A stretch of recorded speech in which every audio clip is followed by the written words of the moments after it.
Hello' hello' hello' কেনে খবৰ খাতি চলিহাত চবে ভালে আছা বুলি ভাবোঁ। তো এই ভিডিঅ'টো ক্লাছ 9ৰ চলিকেইটাৰ কাৰণে গমে পাইছা থাম্বনেইল চাই কিনে। তো আৰু এই ভিডিঅ'টোত কি হ'ব, এই ভিডিঅ'টোত গোটেই ক্লাছ 9ৰ ৰসায়ন বিজ্ঞান শ্ৰেণী কেমিষ্ট্ৰিৰ পাৰ্টখিনি চেপ্টাৰ 1, চেপ্টাৰ 2, চেপ্টাৰ 3 আৰু চেপ্টাৰ 4 এই 4টা চেপ্টাৰ ভালকৈ পঢ়োৱা হ'ব। আৰু লগতে নেক্সট ভিডিঅ'ত আমি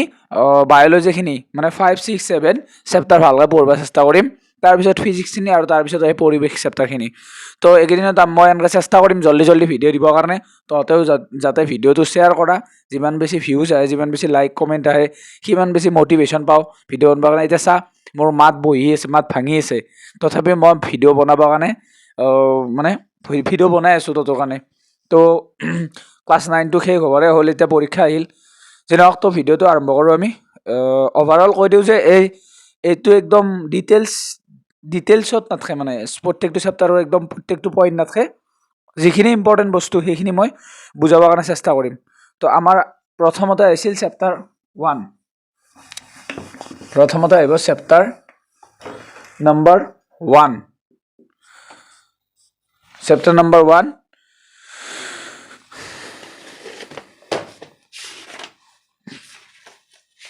আমাৰ চাৰিওকাষৰ বস্তুবোৰ। চেপ্টাৰ নম্বৰ 1 আমাৰ চাৰিওকাষৰ বস্তুবোৰ। আমাৰ চাৰিওকাষৰ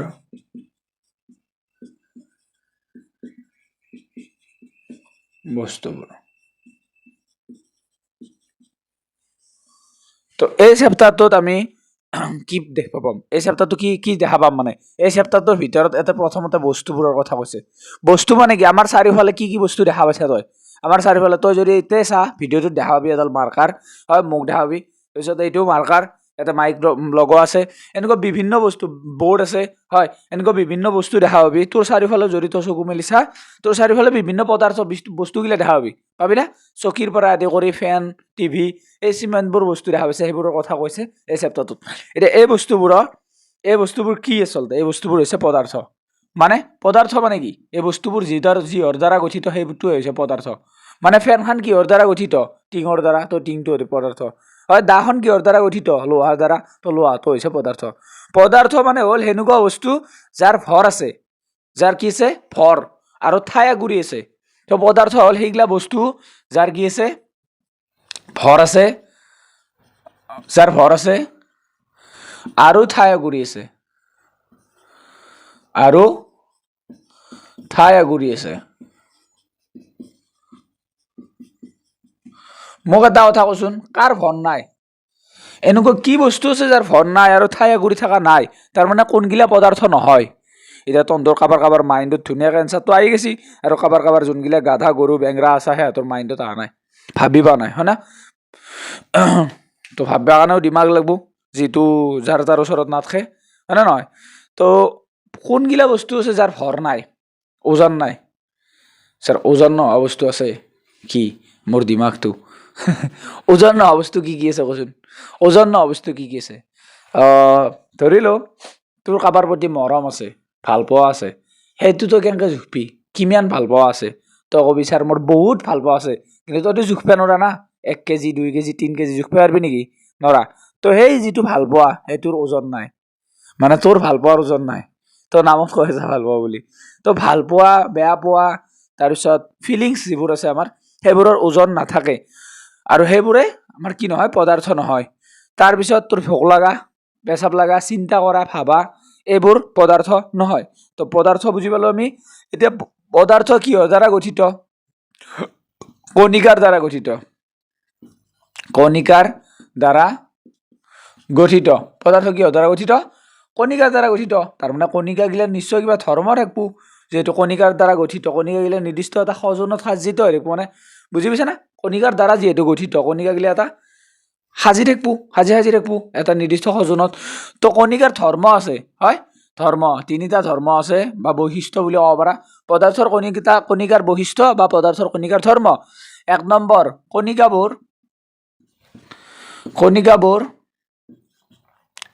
কণিকাবোৰৰ মাজত যিমান কণিকা আছে সেই কণিকাবোৰৰ মাজত কিছে ব্যৱধান আছে। ব্যৱধান মানে কি? ব্যৱধান মানে হৈছে খালী ঠাই। মানে এইটো যদি পদাৰ্থ হয় নে নহয়? হয়। এই পদাৰ্থৰ ভিতৰত সৰু সৰু কণিকা আছে, সেই কণিকাগিলাৰ মাজত খালী জেগা আছে। যদি তই চক এক টুকুৰা ল, স্কুলত যে ব্লেকবোৰ্ডত লেখে চকৰ কণিকা আছে না? আছে। চকৰ কণিকাৰ মাজত ব্যৱধান আছে না? আছে। কথাটো বুজি পাইছে না তই বাবু? কণিকাবোৰৰ মাজত কি আছে? ব্যৱধান আছে। আৰু 2 নম্বৰ, কণিকাবোৰৰ মাজত আকৰ্ষণ আছে। আকৰ্ষণ, টানাটানি আকৰ্ষণ আছে। যেনেকে তোৰ আৰু তাৰ মাজত আছে নেকি? নাই। তোৰ ফালেদি আছে, তাৰ ফালেদি নাই। তো কণিকাবোৰৰ মাজত কি আছে? আকৰ্ষণ আছে। আৰু 3 নম্বৰ কি? 3 নম্বৰ হৈছে যে কণিকাবোৰ অনবৰত গতি কৰি আছে। কণিকাবোৰ অনবৰতে গতি কৰি আছে। কণিকাবোৰ অনবৰতে গতি কৰি আছে। তাৰমানে ইফালে সিফালে দাউৰি আছে নেকি? য়েছ। যেনেকে তোৰ মনটো দাউৰি থাকে পঢ়াৰ টাইমত পাকঘৰৰ ফালে বাহিৰৰ ফালে, ঠিক সেনেকে পদাৰ্থৰ কণিকাবোৰ দাউৰা দাউৰি কৰিছে। তাৰ মানে পদাৰ্থটো কিয় নাযায় তেতিয়াহ'লে? কণিকাবোৰ যদি দাউৰা দাউৰি কৰিছে। তই মোক এটা কথা কয়, এটা ৰুমৰ ভিতৰত দুনিয়া চলি আছে, চলিগিলা ইফালে সিফালে দাউৰি আছে, এফালে চলি এফালে গৈছে, এফালে চলি এফালে গৈছে। বুজি পাইছা? ৰুমটো চাব নেকি? ৰুমটো যাব নেকি? ৰুমটো নাযায় না? তো ঠিক সেনেকে পদাৰ্থৰ কণিকাগিলা ইফালে সিফালে দাউৰি আছে, কিন্তু পদাৰ্থটো দাউৰা নাই। বুজি পাইছা? তো পদাৰ্থৰ এই 3টা কণিকাৰ ধৰ্ম বা বৈশিষ্ট্য। এতিয়া পদাৰ্থৰ কণিকাগিলা থাকে কেনেকে সেইটো আমি চাম। হয়, পদাৰ্থ কেই প্ৰকাৰৰ? 3টা। এটা হ'ল গোটা, এটা হ'ল জুলীয়া, আৰু এটা গেছীয়। পদাৰ্থৰ অৱস্থা 3টা, মানে 3টা অৱস্থাত সি থাকে। আচলতে 5টা হয়, কিন্তু আমি পঢ়িব নালাগে এতিয়া, 5টাটো পিছত পঢ়িম। তো গোটা যিটো পদাৰ্থ, তাৰ কণিকাগিলা কাষা কাষিকে লগ লাগি থাকে।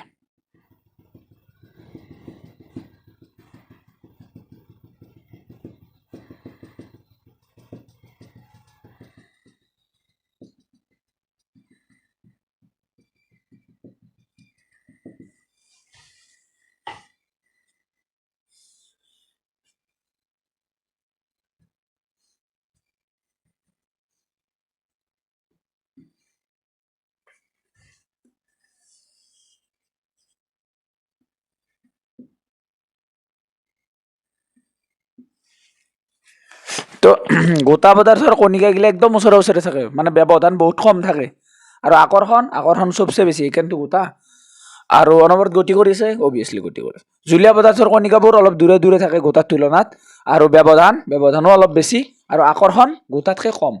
গেছীয় পদাৰ্থৰ কণিকাবোৰ বহুত দূৰে দূৰে থাকে, সিহঁতৰ আকৰ্ষণ বহুত কম, সেইকাৰণে মাজেৰে হাত খান দিব পাৰি, আৰু গতি কৰি থাকে, চবচে বেছিকে গতি কৰে। বুজি পাইছা? এতিয়া ছাৰ, গোটাৰ পৰা জুলীয়াক গেলি নিব পাৰি নে নাই? পাৰি। জুলীয়াৰ পৰা গেছীয়ক গেলি পাৰি। সেইটো আমি চাম। পদাৰ্থৰ অৱস্থাৰ পৰিৱৰ্তন। পদাৰ্থৰ অৱস্থাৰ পৰিৱৰ্তন।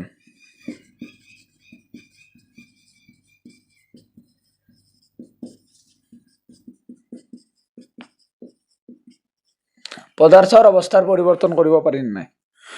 পদাৰ্থৰ অৱস্থাৰ পৰিৱৰ্তন কৰিব পাৰি নে নাই? তো পদাৰ্থৰ অৱস্থাৰ পৰিৱৰ্তন কৰিব পৰা যায়। এইটো হ'ল গোটা পদাৰ্থ, জুলীয়া আৰু গেছীয়। এতিয়া গোটা পদাৰ্থ জুলীয়া হোৱা দেখিছে না? গোটা পদাৰ্থ জুলীয়া হোৱা দেখিছে না? দেখা নাই? আৰে বৰফ এক টুকুৰা বাহিৰত যদি লৈ আহা পৰিৱেশত, কি হৈ যাব? গলি কিনে পানী হৈ যাব। তো গোটা পদাৰ্থ কি হৈ গ'ল? জুলীয়া হৈ গ'ল। এই যিটো প্ৰক্ৰিয়া, এই যিটো পদ্ধতি, গোটাৰ পৰা জুলীয়া হোৱা যিটো পদ্ধতি, সেই পদ্ধতিৰ কয় গলন। যদি পৰীক্ষাত আহে গলন কাক বোলে? তো লিখিব লাগিব, পদাৰ্থৰ গোটা অৱস্থাৰ পৰা জুলীয়া অৱস্থালৈ পৰিৱৰ্তন হোৱাকে কি বোলে? গলন বোলে। বুজি পাইছা? এতিয়া ছাৰ, জুলীয়াৰ পৰা গোটা হোৱাটোক কি বুলি ক'ব?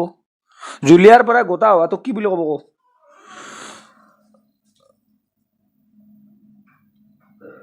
জুলীয়াৰ পৰা গোটা হোৱাটোক কি বুলি ক'ব? জুলীয়াৰ পৰা গোটা হোৱাটোক ক'ব স্ফটিকীকৰণ। স্ফটিকীকৰণ। গোবা আলি জুলীয়াৰ পৰা গোটা হোৱাটোক ক'ব স্ফটিকীকৰণ ঠিক আছে কাৰণ গোটা গোটা বস্তুবিলাক স্ফটিক বুলি কয় এতিয়া এতিয়া বুজি পালি এইখিনি এতিয়া চাবি গোটা জুলীয়াৰ পৰা গেছীয় হয় নে নহয় জুলীয়াৰ পৰা গেছ হয় নে নহয় পানী গৰম কৰাৰ পিছত কি হৈ যায় পানীটো ভাপ হৈ যায় তাৰমানে জুলীয়াৰ পৰা গেছ হয় তো জুলীয়াৰ পৰা গেছ হোৱাটো কি কয় বাষ্পীভৱন আৰু গেছৰ পৰা জুলীয়া হয় নে নহয় গেছৰ পৰা জুলীয়া হোৱা দেখিছা নে নাই দেখা নাই চালিহে দেখা পাবি পাকঘৰততো জীৱন সোমাব নাই ভাত খাব মাতিহে দাউৰা মাৰে তো গাখীৰ যদি গৰম কৰা গাখীৰ গৰম কৰিলে গাখীৰৰ ওপৰত ঢাকনাখন দি থৈ দিবিচোন কিছু টাইম পিছত ঢাকনাখন যেতিয়া গুচাবি গাখীৰৰ ঢাকনাখনৰ ওপৰৰ পৰা পানী পৰে পানীগিলা আহিল কৰ পায় তো গাখীৰ যেতিয়া গৰম কৰবি গাখীৰৰ ভাপগিলা যাই কিনে ঢাকনাত পানী হৈ যায় এতিয়া মোক এটা কথা কওঁ এই প্ৰক্ৰিয়াটোক কি বুলি ক'ব এই প্ৰক্ৰিয়াটো ক'ব ঘনীভৱন চাবি বায়ুটো বেছি ঘন নে পানীটো বেছি ঘন পানীটো তো বায়ুৰ পৰা পানী হৈছে গতিকে ঘনীভৱন ঘনীভৱন এই চাবি গোটাৰ পৰাই গেছীয় হোৱা দেখিছে না ডাইৰেক্ট এইটো বস্তু দেখা নাই তহঁতে কৰ্পূৰ বুলি এটা বস্তু আছে কৰ্পূৰ বা নেপথেলিন কি হয় গোটা থাকে তাক যদি থৈ দিয়ে সি ডাইৰেক্ট জুলীয়া নোহোৱাকৈ পাইনা নোহোৱাকৈ ডাইৰেক্ট উৰে যায় সেইকাৰণে তাক কয় ঊৰ্ধ্বপাতন এই দুটাকে কয় ঊৰ্ধ্বপাতন এতিয়া কথাটো হ'ল যে এই গোটেইকেইটা মনত জানিব লাগিব ভালকৈ মস্ত কৰি থৈ দিবি আৰু উদাহৰণ চাই থৈ দিবি যদি তোক পৰীক্ষাত সুধিছি গলন কাক বোলে উদাহৰণ দিয়া তই ক'ব লাগিব পদাৰ্থ গোটাৰ পৰা জুলীয়া অৱস্থালৈ পৰিৱৰ্তন হোৱাকৈ গলন বোলে উদাহৰণ হিচাপে বৰফ এক টুকুৰা পানী হয় বাষ্পীভৱন কাক বোলে জুলীয়া অৱস্থাৰ পৰা গেছীয় অৱস্থালৈ পৰিৱৰ্তন হোৱাকৈ বাষ্পীভৱন বোলে উদাহৰণস্বৰূপে পানী গৰম কৰিলে ভাপ হয় ঠিক সেনেকৈ প্ৰত্যেকটোৰে উদাহৰণ আৰু কাক বোলে ভালকৈ মনত থৈ দিবি বাষ্পীভৱনটো বহুত বেছি ইম্পৰ্টেণ্ট বাষ্পীভৱনটো পদাৰ্থৰ অৱস্থাৰ পৰিৱৰ্তন যদি বুজি পালি এতিয়া মোক পদাৰ্থৰ অৱস্থাৰ পৰিৱৰ্তন হ'ল কেনেকৈ গোটাৰ পৰা জুলীয়া হ'ল কেনেকৈ মানে মই যদি সুধোঁ পদাৰ্থৰ অৱস্থাৰ পৰিৱৰ্তন কিদৰে হয় তহঁতে কোনে ক'ব পাৰিবি এনচাৰটো কোনে ক'ব পাৰিবি কেনেকৈ চেঞ্জ হয় গোটাৰ পৰা জুলীয়াৰ পৰা গেছীয়ৰ পৰা গোটাৰ পৰা জুলীয়াৰ পৰা গোটা ইটো সিটো কেনেকৈ চেঞ্জ হয় মোক কেনেকৈ পদাৰ্থৰ পৰিৱৰ্তন হয় অৱস্থাৰ তহঁতৰ মাইণ্ডত কাৰোবাৰ আহি আছে যে ছাৰ তাপ দিলে হয় তো যদি তাপ দিলে চেঞ্জ হয় তেতিয়াহ'লে পানীত তাপ দিলে কিয় গোটা নহয় গেছ হৈ যায় পানীত তাপ দিবে পানীত কি কৰিব লাগিব যাৰ কাৰণে কি হ'ব গোটা হ'ব চেঁচা কৰিব লাগিব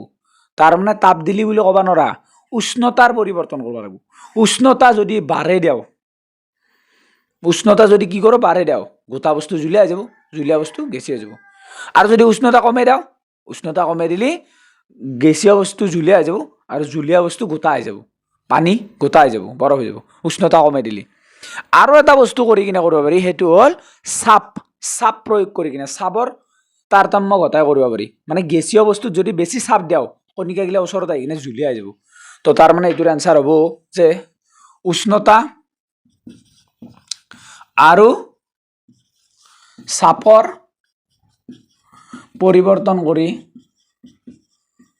পৰিৱৰ্তনৰ দ্বাৰা পদাৰ্থৰ অৱস্থাৰ পৰিৱৰ্তন কৰিব পাৰি পদাৰ্থৰ অৱস্থাৰ পৰিৱৰ্তন কৰিব পৰা যায়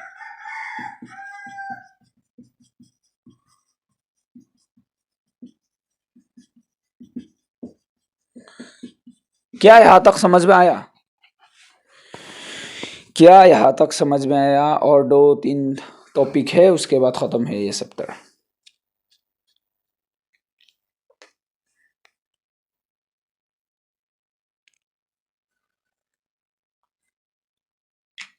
তো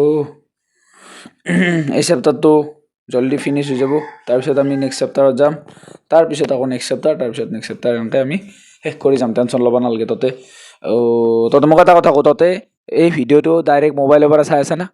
আৰু যদি মোবাইলৰ পৰা চাই আছা হয়তো এনেই চাই আছা হয় না কিন্তু কাম নাদে সেনেকৈ চাই থাকিলি কি কৰিব লাগিব জানানে এখন বহি ল'ব লাগিব আৰু এটা কলম লাগিব তো যি পঢ়ি যাম যি লিখি যাম যি কৈ যাম যি বকি যাম চব লিখি যাব লাগিব দিমাগত পঢ়ি যাব লাগিব চব আৰু লগতে মেইন বুকখন উলিয়াই ল'ব লাগিব কেতিয়াবা মই মেইন বুকৰ পৰা ডাইৰেক্ট কৈ দিম ইমান নম্বৰ পেজত চাওঁ তেতিয়া তই চাব লাগিব ভাই পইচাই যদি ভালকৈ পঢ় গুৰুত্ব দি কিনে পঢ়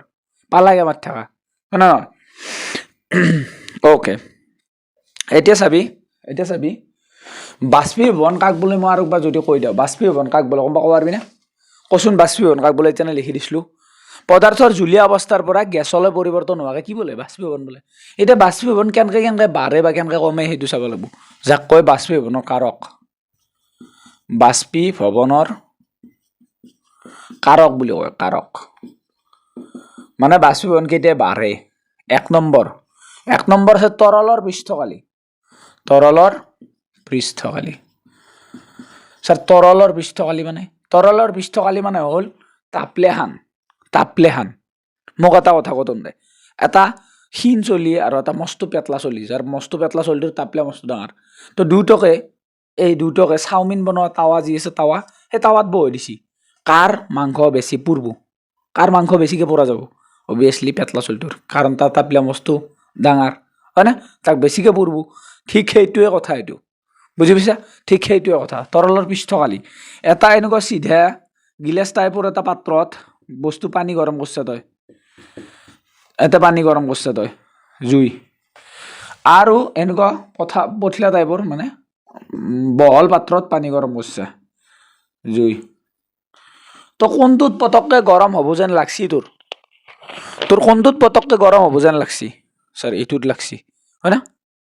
একে নাই আমি তই একে কৈছোঁ নে তোৰ এইটোত হ'ব যেন লাগছি এইটোত পটককৈ নহয়েই বেঙৰা এটা বহুত পানী আছে ওপৰগিলা গৰম হওঁতে টাইম লাগব ইয়াতে পটককৈ হ'ব তো তাৰ মানে চাওঁ এইটোত তাপলেখান সৰু এইটোত তাপলেখান ডাঙৰ যাৰ তাপলেখান ডাঙৰ সি পটককৈ গৰম হ'ল তাৰ মানে মই এইটো কথা কৈছোঁ যে তলৰ পৃষ্ঠকালিখান যিমান ডাঙৰ হ'ব ইমান পটককৈ বাষ্পীভৱন হ'ব বুজি পাইছা ইমান পটককৈ বেছি তাপ লাগব তো তৰলৰ পৃষ্ঠকালি বাঢ়ি যদি যায় বাঢ়িলে মানে বুজি পাইছা না এটা কম আছিল এটা বাঢ়িলে কি হয় বাষ্পীভৱন বাঢ়ে এই কথাটো বুজি পালি নে নাই মোৰ মায়ে গুণু বাবা 2 নম্বৰ ইয়াতে দিয়া আছে কিতাপত পেজ নাম্বাৰ 9 দিয়া আছে চা পেজ নাম্বাৰ 9 দুটাইতে দিয়া আছে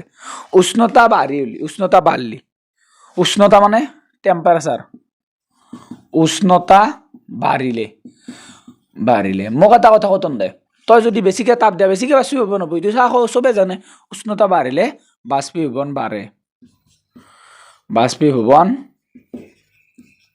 বাঢ়ে 3 নম্বৰ কি আছে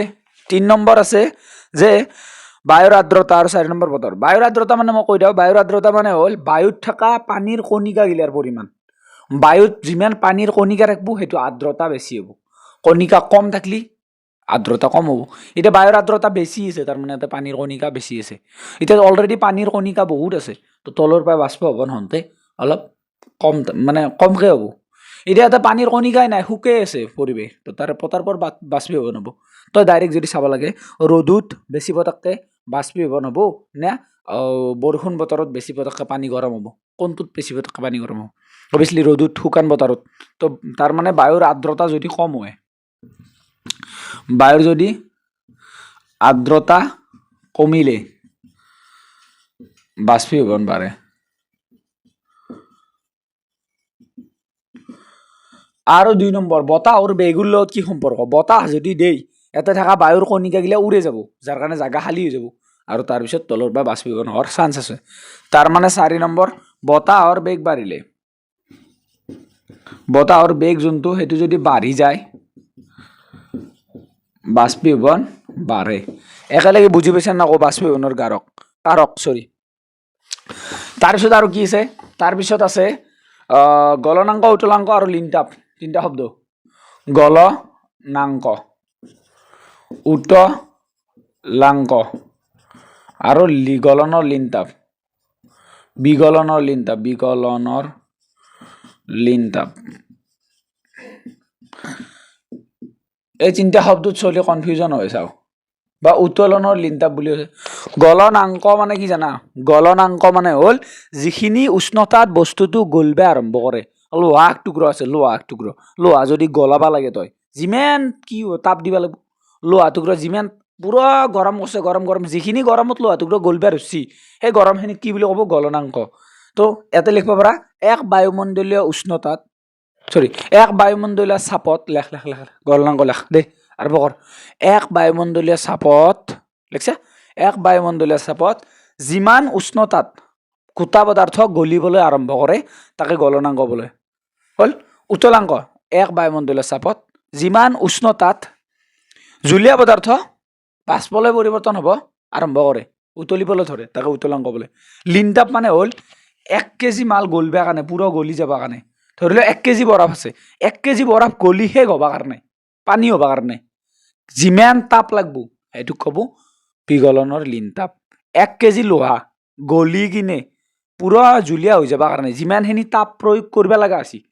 সেইখিনি কব বিগলনৰ লিনতাপ বুজি পাইছা নে পোৱা নাই বস্তুটোৰ বিগলনৰ লিনতাপ গলনাঙ্ক মানে হ'ল যিমান টেম্পাৰেচাৰত গলিব আৰম্ভ কৰছি আৰু লিনতাপ মানে 1 কেজি গলি শেষ হোৱা গেলি যিমান তাপ দিব লাগে এইখিনি বুজি পাইছা আই থিংক তাৰ পিছত আৰু দুটা বস্তু আছে এলপিজি সিএনজি আৰু এলপিজি মানে কি কৈছোন লিকুইফাইড পেট্ৰলিয়াম গ্যাস মনত ৰাখবি লিকুইফাইড পেট্ৰলিয়াম গ্যাস অসমত লিখলি তৰলীকৃত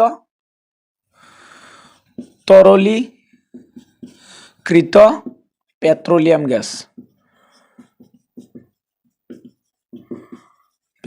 গ্যাস আৰু এটা আছে সিএনজি মানে কম্প্ৰেসড ন্যাচাৰেল গ্যাস অসমত লিখলি হ'ব সংকুচিত প্ৰাকৃতিক গ্যাস আৰু উষ্ণতাৰ এছাই একক জানা না উষ্ণতাৰ এছাই একক কি কেলভিন আৰু চাপৰ এছাই একক হ'ল পাস্কেল এটা এটা বস্তু ৰৈ গৈছে এটো হ'ল কেলছিয়াম কেলভিনৰ পৰা সেলসিয়াছত নিয়া আৰু সেলসিয়াছৰ পৰা কেলভিনত নিয়া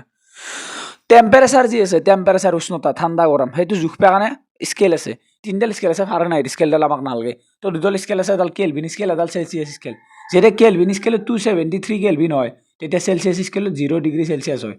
তো ইফালে বাঢ়লি ইফালে বাঢ়ি যাব ইফালে কমলি ইফালে কমি যাব তো এইগলে মাথায় মারবা নাগে তই ভাব যদি তোক কিবা এটা সংখ্যা দিয়া আছে ধৰিলো 300 কেলভিন দিয়া আছে ইয়াক নিব লাগে সেলসিয়াসক গেলি তো পৰা -273 কৰলি आंसर হ'ব 27 ডিগ্ৰী সেলসিয়াস কেংকে কৰলু মন ৰাখবি কেলভিনৰ পৰা যদি সেলসিয়াসত নিবা লাগা আছে এটো কি আছে কেসি কি কৰে কাটে মানে নেগেটিভ না পজিটিভ নেগেটিভ মাইনাস কিমান 273 মনত ৰাখবি খালি 273 আৰু সেলসিয়াসৰ পৰা কেলভিনত নিলি +273 এতিয়া তোক যিমানে দেৱা নাথক এটা আছে 373 কেলভিন আছে সেলসিয়াসত নিবা লাগে -273 এটা 100 ডিগ্ৰী সেলসিয়াস বুজি পাইছা এটা তোৰ আছে 200 ডিগ্ৰী সেলসিয়াস কেলভিনত নিবা লাগে কেলভিন নিলি +273 374 কেলভিন খতম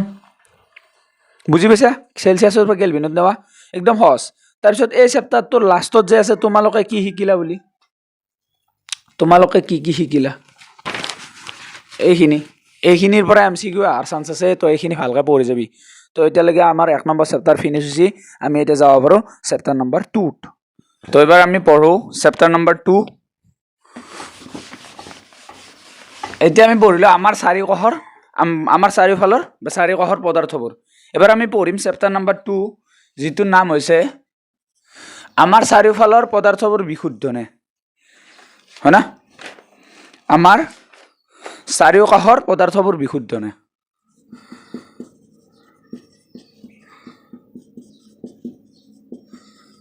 আমাৰ চাৰিওকাষৰ পদাৰ্থবোৰ বিশুদ্ধ নে কি কৈছে এই চেপ্টাৰটোত আমাৰ চাৰিওফালে যিমানবোৰ পদাৰ্থ আছে সেই পদাৰ্থবিলাক বিশুদ্ধ হয় না তাৰ মানে অনলি পুৰা পিওর হয় না বিশুদ্ধ মানে কি পিওর হয় না পিওর বলতে বুঝি পা তো বিশুদ্ধ হয় না নহয় তো কথা কৈছি বিশুদ্ধ হয় নেকি তই নিজে কচোন কি পদাৰ্থ বিশুদ্ধ হয় গাখীৰ বিশুদ্ধ নেকি গাখীৰৰ ভিতৰতো মিক্স আছে প্ৰটিন চৰ্বি এগুলা মিক্স আছে আৰু পানী বিশুদ্ধ নেকি হাইড্ৰোজেন আৰু অক্সিজেন মিক্স আছে তো ক'ব গেলি আমাৰ চাৰিওফালে যিমানবোৰ পদাৰ্থ আছে সকলো পদাৰ্থ বিশুদ্ধ নহয় তাৰ মানে তাতে মিশ্ৰণ আছে মিশ্ৰণ কি এতিয়া দুটা বা তাতকৈ বেলেগ দুটা বা তাতকৈ বেছি বস্তু যদি মিহলি হৈ থাকে তাকে মিশ্ৰণ বোলে মিশ্ৰণ কেই প্ৰকাৰৰ মিশ্ৰণ দুই প্ৰকাৰৰ কি সমসত্ব আৰু অসমসত্ব আৰু অসমসত্ব কি অসমসত্ব আৰু অসমসত্ব সমসত্ব আৰু অসমসত্ব সমসত্ব মানে হ'ল সমানে মিহলি হোৱা দুই বা তাতোধিক পদাৰ্থ সমানে মিহলি হোৱা অসমসত্ব মানে সমানে মিহলি নোহোৱা হয় ইয়াতে দুই বা তাতকৈ তাতোধিক পদাৰ্থ সমানে মিহলি হোৱা তাক সমসত্ব মিশ্ৰণ আৰু অসমসত্ব মিশ্ৰণ কি দুই বা তাতোধিক পদাৰ্থ সমানে মিহলি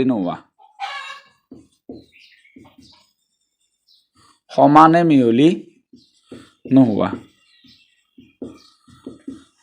কথা বুজি পালি নে এতিয়া যদি তই এক গিলাচ পানীত 2 চামুচ চেনি মিক্স কৰি দিয়া কি হ'ব চেনিখিনি পুৰা মিক্স হৈ যাব হয় অলপ টাইম পিছত আৰু সেই ওপৰৰ পানীখিনি যিমান মিঠা হ'ব তলৰ পানীখিনিও সিমানে মিঠা হ'ব ছাৰ নহয় তলৰ পানীখিনি বেছি মিঠা হ'ব আৰে গৰু ইতেই দি চাবা দিয়া নাই মই তোক অলপ টাইম থৈ দিবা দিছোঁ তাৰপিছত মিক্স হোৱাৰ পিছত দেৱাল হ'লেতো তলৰ পানীখিনি এনেও মিঠা হ'ব না তো সমানে মিক্স হৈছে যেনে চেনি পানী হয় যেনে মই কি লিখিব পাৰিম যেনে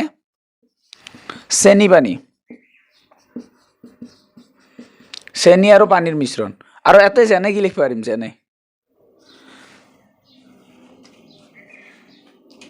এতে লিখিব পাৰিম যেনে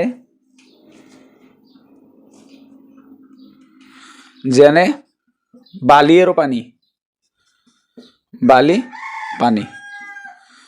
আৰু পানী যদি মিক্স কৰি দিয়া গিলাছত যদি গিলাছ পানী লৈ তাতে বালি মিক্স কৰা সেইটো কি হ'ব অসমসত্ব মিশ্ৰণ হ'ব বুজি পালি সমসত্ব আৰু অসমসত্ব মিশ্ৰণ বুজি পালি এতিয়া আমি চাম যে সমসত্ব মিশ্ৰণ যদি হয় সেই বস্তুটো কেনেকৈ হয় কি বুলি কয় তাক দুটা বা তাতকৈ বেছি পদাৰ্থ যদি লগ লাগি সমসত্ব মিশ্ৰণ হয় তাক কয় দ্ৰৱ বা দ্ৰৱণ কাক বোলে দুই বা তাতকৈ বেছি পদাৰ্থৰ সমসত্ব মিশ্ৰণ দুই বা তাতোধিক পদাৰ্থৰ সমসত্ব মিশ্ৰণ দুই বা তাতোধিক পদাৰ্থৰ সমসত্ব মিশ্ৰণক কি বুলি কয় দ্ৰৱ বা দ্ৰৱণ এতিয়া তই যেনেকৈ উদাহৰণ হিচাপে ল'ব পাৰা চেনি পানী এটা পানী লৈছা পানী এক গিলাচ আৰু তাতে চেনি লৈছা এতিয়া কোনটো বেছি আছে কোনটো কম আছে পানী বেছি আছে চেনি কম আছে দুটা মিক্স কৰাৰ পিছত কি হৈ যাব মিঠা পানী বা চেনি পানী হৈ যাব হ'বনে চেনি পানী আচ্ছা এতিয়া চাবি চেনি পানী এতিয়া এইটো বেছি পৰিমাণটো বেছি আছে মোক এটা কথা কওঁ কোনটো বস্তু কোনটোত দ্ৰৱীভূত হ'ব এই চেনিখিনি পানীত দ্ৰৱীভূত হ'ব তো যোনটো বস্তু দ্ৰৱীভূত হয় তাক কয় দ্ৰাৱক বা যোনে দ্ৰৱীভূত কৰে সি দ্ৰৱীভূত কৰি দিছে তাতে দ্ৰাৱক আৰু যিটো বস্তু দ্ৰৱীভূত হ'ব সেইটো হ'ব দ্ৰাব্য কি দ্ৰাব্য আৰু দুইটা লগ লাগি হ'ব দ্ৰৱ বা দ্ৰৱণ এটা বহুত কনফিউজন হয় তাতে বহুত চলিয়ে কনফিউজন হ'ব লগা নাই চা তিনিটা আহাৰ আছে মানে বেছিকৈ আছে তো এইটো পৰিমাণ বেছি এইটো কম আছে পৰিমাণ কম ইয়াতে দুটাত দ্ৰৱ বা দ্ৰৱণত আকাৰ নাই চাওঁ আকাৰ যদি নাই তেতিয়াহ'লে গম পাবি গোটাই মিশ্ৰণটোৰ কথা কৈছে আৰু আকাৰ আছে যদি এটাৰ কথা কৈছে বেছি থকাটো দীঘলটো হাতা থকাটো কম থকাটো হাতাটো বুজি পালি এহঁতৰ ধৰ্মকেইটা চাই থবি ধৰ্ম কাৰ ধৰ্ম এই দ্ৰৱ বা দ্ৰৱণৰ ধৰ্ম চাবি এক নম্বৰ ই এটা সমসত্ব মিশ্ৰণ হয় ই এটা সমসত্ব মিশ্ৰণ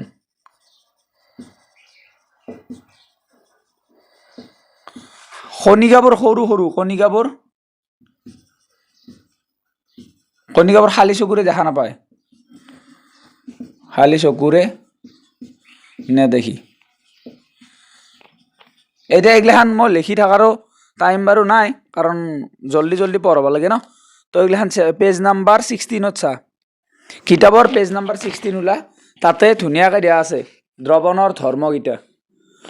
তো এইকেইটা বঢ়িয়াকৈ চাই লিখি ল'বি তাতে ঠিক আছে দ্ৰৱণ যদি বুজি পাইছে ইয়াৰ পিছত এটা বস্তু চাওঁ আমি যে যদি গোটা আৰু গোটা বস্তু মিক্স হয় মানে তাক সংকৰ ধাতু হৈ যাব সংকৰ ধাতু কি দুই বা তাতোধিক ধাতু লিখিলো দুই বা তাতোধিক ধাতু দুটা বা তাতকৈ বেছি ধাতু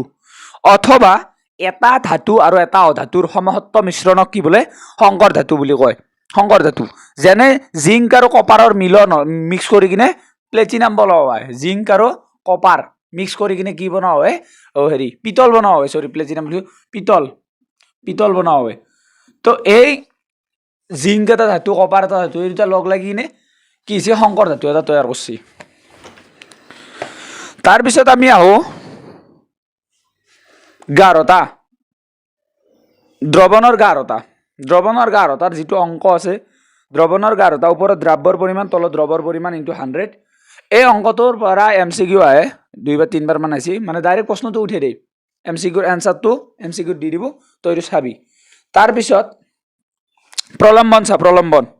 প্ৰলম্বন আৰু কলয়দীয় দ্ৰৱত ডিফাৰেন্সও কৰিব আহিব পাৰে বা কাক বোলে লিখিব পাৰে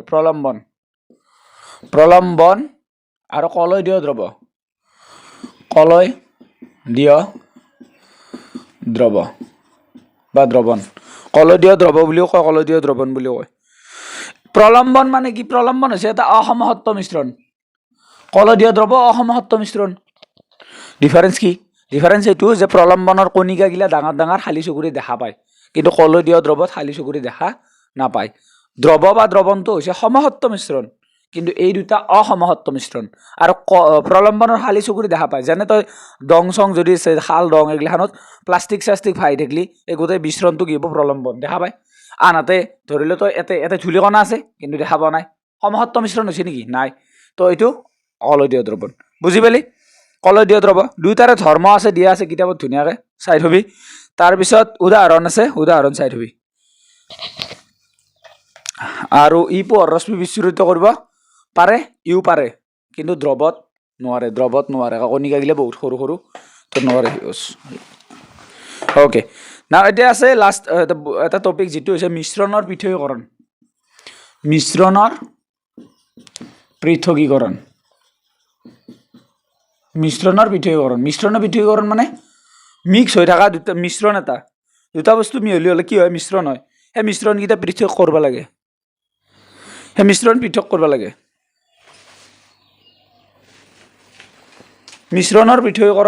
দুটা পৃথক কৰিব লাগে যেনে গাখীৰ থাকে গাখীৰৰ পৰা মাখনটো পৃথক কৰিব লাগে গাখীৰৰ পৰা মাখন তৈয়াৰ কৰিবলৈ কি পদ্ধতি ব্যৱহাৰ কৰা হয় অপকেন্দ্ৰিক পদ্ধতি তো মই লিখি দিছোঁ তহঁতে এইকেইটা লিখিলোঁ কলা চিয়াহীৰ পৰা পানীৰ উপাদান কলা বা ৰঙা একে কথা কলা ৰঙা নীলা কলা চিয়াহীৰ পৰা পানী পৃথক কৰিব কাৰণে বাষ্পীভৱন কৰিলে পানীখিনি ওলাই যায় বাষ্পীভৱন তাৰপিছত আৰু এই যিগিলা পদ্ধতি অপকেন্দ্ৰিক বাষ্পীভৱন এই পদ্ধতিগিলাৰ মূল সূত্ৰ কিছুমান দিয়া আছে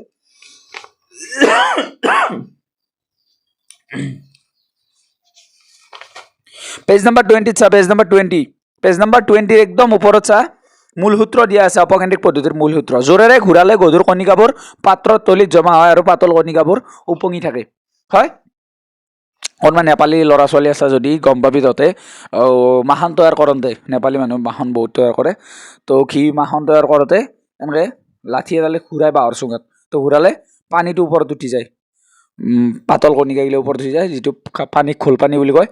তো ইয়াৰে ব্যৱহাৰখিনিও চাবি কি কিছুমান ৰোগ নিৰ্ণয়ক পৰীক্ষাত ব্যৱহাৰ কৰা হয় মূত্ৰ পৰীক্ষাত ব্যৱহাৰ কৰা হয় এই অপকেন্দ্ৰিক পদ্ধতি তো এনেকুৱা ব্যৱহাৰখিনিও ভালকৈ চাই থবি একদম লাগব তাৰপিছত আৰু দুটামান আছে এইকেইটা লিখি দিওঁ সেইকেইটা হ'ল পৰস্পৰ মিহলি নোহোৱা তৰল পৃথকীকৰণ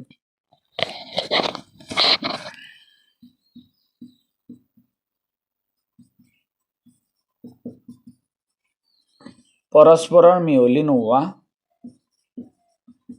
তৰল এইটো হয়তো পাতন পদ্ধতি নহয় এইটো পৃথকীকৰণ চুক্তিও কৰিব পাৰি পৃথকীকৰণ চুপি বা পাতন পদ্ধতি দুটা পদ্ধতিৰে কৰিব পাৰি তাৰপিছত আছে নিমখৰ পৰা এমনিয়া নিমখৰ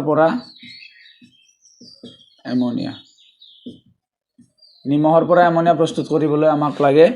ঊৰ্ধ্বপাতন পদ্ধতি তাৰপিছত কলা চিয়াহীৰ ৰঞ্জক বা ৰঙা চিয়াহী বা নীলা চিয়াহী একে কথা এইটোত কলা ওপৰতটোত কলা চিয়াহীৰ পৰা পানী আছিল এবাৰ কলা চিয়াহীৰ পৰা ৰঞ্জক মানে ৰঙৰ পৃথকীকৰণ এইটো হ'ল বৰ্ণলেখন তাৰপিছত কপাৰ সালফেটৰ পৰা বিশুদ্ধ কপাৰ সালফেট CuSO4 ৰ পৰা বিশুদ্ধ কপাৰ স্ফটিকীকৰণ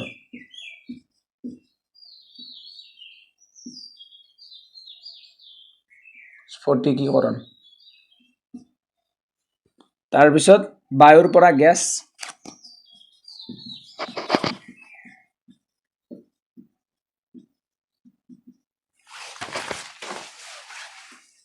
আংশিক পাতন তো এইকেইটা পদ্ধতিৰ দ্বাৰা মানে পৃথকীকৰণ কৰা হয় মিশ্ৰণ চাই থবি কোনোবা এটা আহিব পাৰে আৰু ব্যৱহাৰ চাই থবি কিতাপত ধুনীয়াকৈ দিয়া আছে গোটেইখিনি ব্যৱহাৰ এইখিনি আছিল চেপ্টাৰ নম্বৰ 2 এতিয়া আমি যাম চেপ্টাৰ নম্বৰ 3 তাৰপিছত হ'ব চেপ্টাৰ নম্বৰ 4 চেপ্টাৰ নম্বৰ 3 কি আছে অণু আৰু পৰমাণু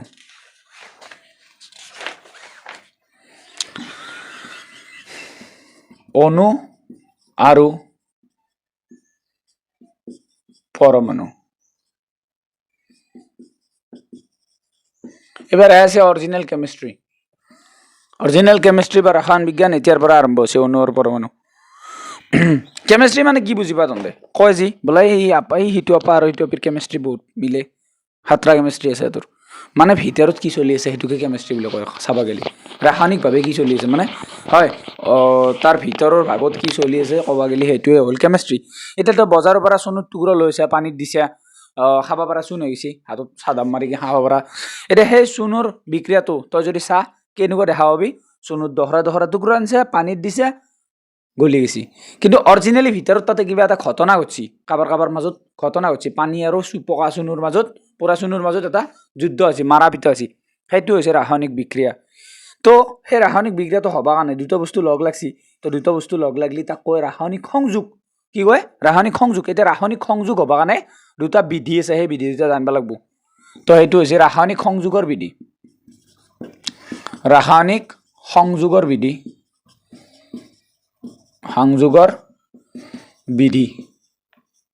তো ৰাসায়নিক সংযোগৰ দুটা বিধি আছে এটা হৈছে ভৰণ নিত্যতা বিধি বা ৰক্ষণশীলতাৰ বিধি ভৰণ নিত্যতা বিধি বুলি কয় ভৰণ ৰক্ষণশীলতাৰ বিধি বুলি কয় ভৰণ নিত্যতা বিধি এই বিধিয়ে কি কয় জানানে এই বিধি তো প্ৰথমতে বুজাই দিওঁ তাৰপিছত চাওঁ তই যদি 2 কেজি ভাত খা 1 কেজি হাগা 1 কেজি তোৰ শৰীৰত থাকিব লাগিব নহ'লে 1 কেজি গ'ল ক'ত নহয় গেল নেকি কেনেকৈ যাব নহয় বুজি পাইছা তাৰমানে যিমান ইনপুট দিছে আউটপুট সিমানে ওলবা লাগিব এটা গিলাচ লৈছে গিলাচত 5 গ্ৰাম পানী দিছে 2 গ্ৰাম চেনি দিছে টোটেল কেই গ্ৰাম ওলবা লাগিব 5 7 গ্ৰাম ওলবা লাগিব তোৰ বোলে ওলাইছি 8 গ্ৰাম কেনেকৈ ওলাব ক'ৰ পৰা আহিল 1 গ্ৰাম এক্সট্ৰা তই দেওঁতে কি তোৰ মল বসছি নেকি তাতে হাতৰ মল পল্লিটো ওলাবই গ্ৰাম মল পল্লি কিন্তু তো কথাটো বুজি পাইছে না যিমান বস্তু দিছে সিমান বস্তু ওলবা লাগিব তাতকৈ বেছি ওলবা নৰে কমো ওলবা নৰে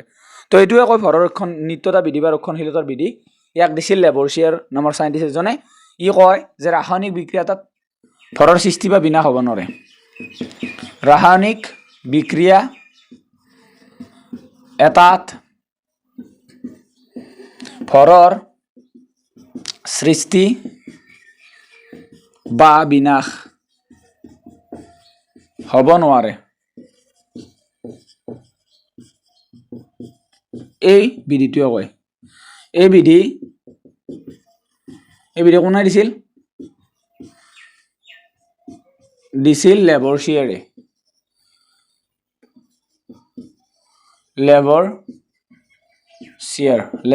দিছিল 2 নম্বৰ বিধি কি আছে 2 নম্বৰ বিধি আছে স্থিৰানুপাত বিধি স্থিৰানুপাত বিধি কি হয় স্থিৰানুপাত বিধি স্থিৰানুপাত বিধি মানে হ'ল ৰাসায়নিক যৌগ এটাত যদি ৰাসায়নিকভাৱে যৌগ এটা গঠন হৈছে যেনে পানী গঠন হৈছে H2O মৌলসমূহ যি মৌল আছে হাইড্ৰজেন আৰু অক্সিজেন সদায় নিৰ্দিষ্ট ভৰৰ অনুপাতত থাকিব বুজাই দিছো তো H2O গঠন হওঁতে হাইড্ৰজেনৰ ভৰ হৈছে 1 ইনটু তলত 2 আছে 2 অক্সিজেনৰ ভৰ হৈছে 16 তো এটা হাইড্ৰজেন আৰু অক্সিজেনৰ অনুপাত কিমান হ'ল হাইড্ৰজেন আৰু অক্সিজেনৰ অনুপাত হ'ল 2:16 মানে কাটি যায় 1:8 তাৰ মানে যদি হাইড্ৰজেনৰ ভৰ Hৰ ভৰ 1 গ্ৰাম হয় অক্সিজেনৰ ভৰ কিমান গ্ৰাম হ'ব লাগিব 8 গ্ৰাম তেতিয়া যৌগ এটা গঠন হ'ব তোৰ যদি হাইড্ৰজেনৰ ভৰ 1 গ্ৰাম হাইড্ৰজেন আনছে আৰু তই অক্সিজেন আনছে 9 গ্ৰাম গঠন নহ'ব নেকি গঠন হ'ব কিন্তু 1 গ্ৰাম অক্সিজেন ৰৈ যাব এক্সট্ৰাকে সেই 1 গ্ৰাম অক্সিজেনটো পানীৰ মাজত সোমাই দিব নোৱাৰা বুজি পাইছা না মানে তই ডাইৰেক্ট ক'বা গেলি চাও এনেকুৱা চিষ্টেম এটা মানুহ জন্ম হৈ আছে পৃথিৱীত আগৰ দিনৰ পৰা মানুহ বনাইছিল ওপৰৱালাই কেনেকুৱা চিষ্টেমত বনাইছিল দুখন হাত দুখন ভৰিত বনাইছিল এতিয়া তিনিখন হাত থকা মানুহ জন্ম হ'ব নেকি চিষ্টেমটো চেঞ্জ হৈ যাব নেকি চিষ্টেমটো চেঞ্জ নহয় না যিটো অনুপাতত বনাইছে সেই অনুপাতত চলি থাকিব তো পানী গঠন হ'ব লাগলি যিটো অনুপাতত হাইড্ৰজেন আৰু অক্সিজেন লাগে সেইটো অনুপাততে থাকিব এটা নিৰ্দিষ্ট ভৰৰ অনুপাতত থাকিব সেইটোকে কয় স্থিৰানুপাত বিধি বুজি পাইছা স্থিৰানুপাত বিধি মানে হ'ল এটা ৰাসায়নিক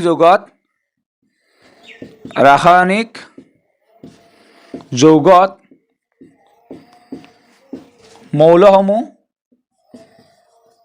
মৌলসমূহ সদায় নিৰ্দিষ্ট ভৰৰ অনুপাতত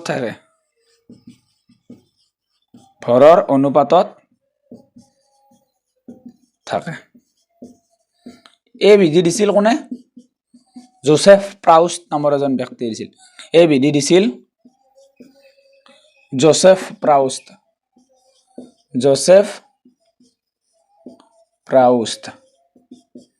প্ৰাউষ্টে দিছিল হয় মন্ত্ৰপি তো পৰীক্ষাত আহিব পাৰে স্থিৰানুপাত বিধি কোনে দিছিল জোসেফ প্ৰাউষ্ট আৰু ভৰৰ নিত্যতা বিধি আৰু কি বুলি কয় ৰক্ষণশীলতাৰ বিধি এই বিধি দিছিল জোসেফ প্ৰাউষ্টে তাৰপিছত ডেল্টন নামৰ এজন সাইণ্টিষ্ট আহিল আহি কিনে কি কৰিলে পদাৰ্থগিলা সৰু সৰু ভাগত ভাগ কৰিলা ভাঙি চালা দেখা পালা কিছুমান বস্তু আছে যাৰ কাৰণে আৰু ভাঙবা নৰি মানে যাক তো এনেকে তেওঁ কিছুমান সিদ্ধান্ত লৈ কিনে স্বীকাৰ্য দিছিল তো ডেল্টনৰ স্বীকাৰ্যকেইটা ইম্পৰ্টেণ্ট ডেল্টনৰ স্বীকাৰ্য কি কৈছিল ডেল্টনে কৈছিল যে পদাৰ্থৰ ক্ষুদ্ৰতকৈ ক্ষুদ্ৰ কিছুমান কণিকা থাকে পদাৰ্থগিলা ক্ষুদ্ৰ কণিকাৰে গঠিত যাৰ নাম দিছিল তেওঁ পৰমাণু হয় আৰু কৈছিল যে পৰমাণুগিলা অবিভাজ্য মানে ভাগ কৰিব নোৱাৰি আৰু ইয়াক ৰাসায়নিক বিক্ৰিয়াত সৃষ্টি কৰিব নোৱাৰি বা বিনাশো কৰিব নোৱাৰি পদাৰ্থ এটা গঠন হ'ব লাগে সৰু সৰু কণিকা থাকে বুলি কৈছে এই কণিকাগিলাৰ নাম দিছে পৰমাণু আৰু কৈছে যে এই পৰমাণুগিলা ৰাসায়নিক বিক্ৰিয়াত নতুনকৈ সৃষ্টি কৰিব নোৱাৰি বা বিনাশ কৰি দিব নোৱাৰি তাৰপিছত কৈছে বেলেগ বেলেগ মৌলৰ পৰমাণুৰ ভৰ আৰু ৰাসায়নিক ধৰ্ম বেলেগ হয় হাইড্ৰজেনৰ যেনেকুৱা বেলেগ অক্সিজেনৰ সেনেকুৱা বেলেগ নিৰ্দিষ্ট যৌগত পৰমাণু সংখ্যা আৰু প্ৰকাৰ স্থিৰ থাকে এইটো স্থিৰানুপাত বিধি যেনেকুৱা তো এই স্বীকাৰ্যকেইটা কিতাপত দিয়া আছে ডেল্টনৰ স্বীকাৰ্য পৰমাণুৰ স্বীকাৰ্য বুলি এইকেইটা চাই থবি কিমান নম্বৰ পেজত দিয়া আছে জানা মই কৈ দি আছোঁ পেজ নম্বৰ 32 দিয়া আছে চাও প্ৰশ্নাৱলী ডেল্টনৰ মুখখানৰ তলতে দিয়া আছে প্ৰশ্নাৱলী এটা স্বীকাৰ্যকেইটা ধুনীয়াকৈ লিখি দিয়া আছে পঢ়ি যাবি তাৰপিছত পেজ নম্বৰ 34 হলো পেজ নম্বৰ 34 তো পৰমাণুটো ডেল্টনে উলিয়াই দিয়াৰ পিছত কি হ'ল পৰমাণুগিলা লিখবো কেনেকৈ এতিয়া হাইড্ৰজেন অক্সিজেন ইমান লিখি ৰাখিব নোৱাৰে তাৰ কাৰণে কিছুমান নিৰ্দিষ্ট চিহ্ন লাগিলে তো যিটো পেজ নম্বৰ 33 দিয়া আছে চা প্ৰথমতে চিহ্ন আগতে এনেকৈ বনাইছিল বিভিন্ন সাইণ্টিষ্টবোৰে এনেকৈ দিছিল তো প্ৰথম চিহ্ন কোনে দিছিল জানানে প্ৰথম ব্যক্তি আছিল ডেল্টনে আছিল তাৰপিছত আৰু এনেকৈ বহুত বিজ্ঞানী আহিল বাৰ্জিলিয়াছ নামৰ বিজ্ঞানী আহিল এই বাৰ্জিলিয়াছে এনেকৈ দিছিল চিহ্নগিলা কিন্তু কি হ'ল কেতিয়াবা ধৰি লও দুটা মৌল আছে এটা মৌলৰ চিহ্ন এনেকৈ দিছে আৰু এটা মৌলৰ চিহ্ন এনেকৈ দিছে এতিয়া কিছুমানে লেখাটো উল্টা পাল্টা হৈ যাব দুইটা কোনটো কি ধৰিব নোৱাৰিব তো যাৰ কাৰণে এই চিহ্নগিলা গ্ৰহণযোগ্য নহ'ল তাৰপিছত এটা সংস্থা আছে IUPAC বুলি IUPAC নাম শুনিছে না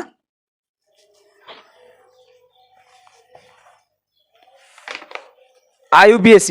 international union of pure and applied chemistry সেই IUPAC এই চিহ্নগিলা ভালকৈ দিলা আৰু সেই চিহ্নগিলা দিয়া আছে পেজ নাম্বাৰ 34 তালিকাখনত ইয়াতে দিয়া আছে তো পৰীক্ষাত আহিব পাৰে তলৰ কোনটো গোল্ডৰ চিহ্ন তলৰ কোনটো অমুকৰ চিহ্নকেইটা একবাৰ চাই থবি ঠিক আছে তাৰপিছত আমি চাম ইয়াৰে পিছত পাৰমাণৱিক ভৰৰ বিষয়ে পাৰমাণৱিক ভৰ কাক বোলে চাম ঠিক আছে পাৰমাণৱিক ভৰ কাক বোলে চাম ওকে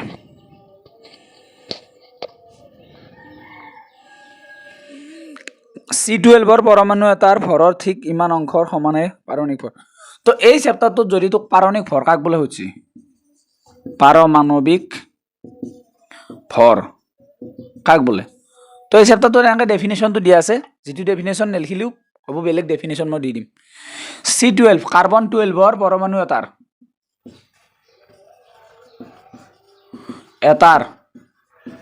ভৰৰ 1/12 অংশ পাৰমাণৱিক ভৰ বোলে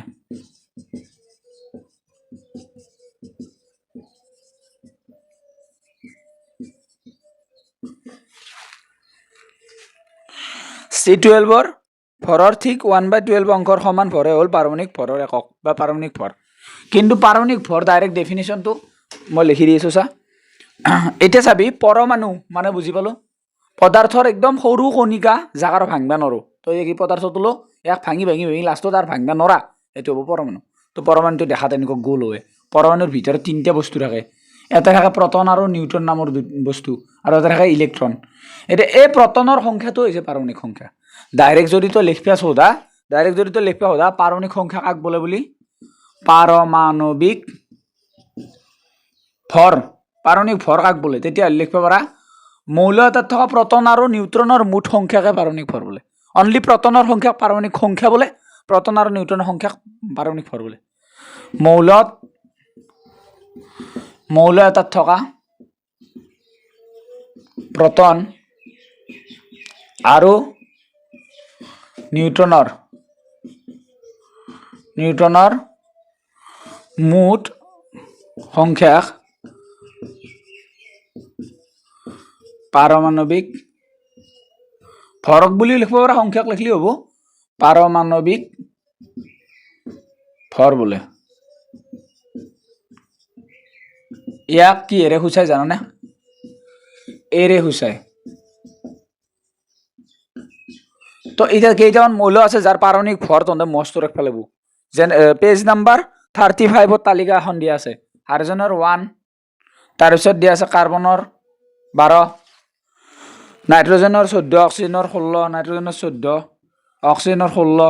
এই তালিকাখন মস্ত ৰাখিব লাগিব কাৰ পাৰমাণৱিক ভৰ আণৱিক ভৰ উলিয়াব কাৰণে লাগব ইতেনে শিকাই আছো মই এই তালিকাখন চাবি মস্ত ৰাখবি তাৰপিছত P35 তালিকা হল ওকে তো তালিকা হল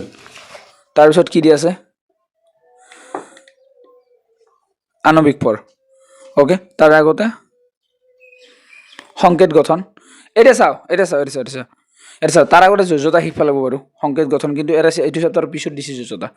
তো আমাৰ মৌলবোৰ বুজি পালো এতিয়া মৌলৰ পাৰমাণৱিক সংখ্যা চাম আমি পাৰমাণৱিক সংখ্যা এটা বস্তু জানবা লাগব যেটো এইটো চেপ্টাৰত লাগব কিন্তু দিয়া আছে পিছৰ চেপ্টাৰত পাৰমাণৱিক সংখ্যা কাক বোলে মৌলত থকা প্ৰটনৰ সংখ্যা মৌল থকা প্ৰটনৰ সংখ্যাকে পাৰমাণৱিক সংখ্যা বোলে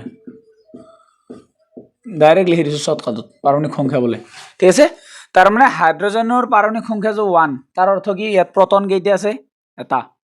হিলিয়ামৰ পাৰমাণৱিক সংখ্যা 2 প্ৰটন কেইটা আছে 2 লিথিয়ামৰ পাৰমাণৱিক সংখ্যা 3 প্ৰটন কেইটা আছে 3 বেৰিলিয়ামৰ পাৰমাণৱিক সংখ্যা 4 প্ৰটন কেইটা আছে 4 এনেকে তই 20টা লাগি মস্ত কৰা লাগব 20টা ক্যালসিয়াম 20 টোটাল তোক 20টা লাগি লাগব 9 তো লাগব 10 তো লাগব তো এই 20টা পাৰমাণৱিক সংখ্যা মস্ত ৰাখবা লাগব এটা চাবি তোৰ পাৰমাণৱিক সংখ্যাটো আমি যেতে গম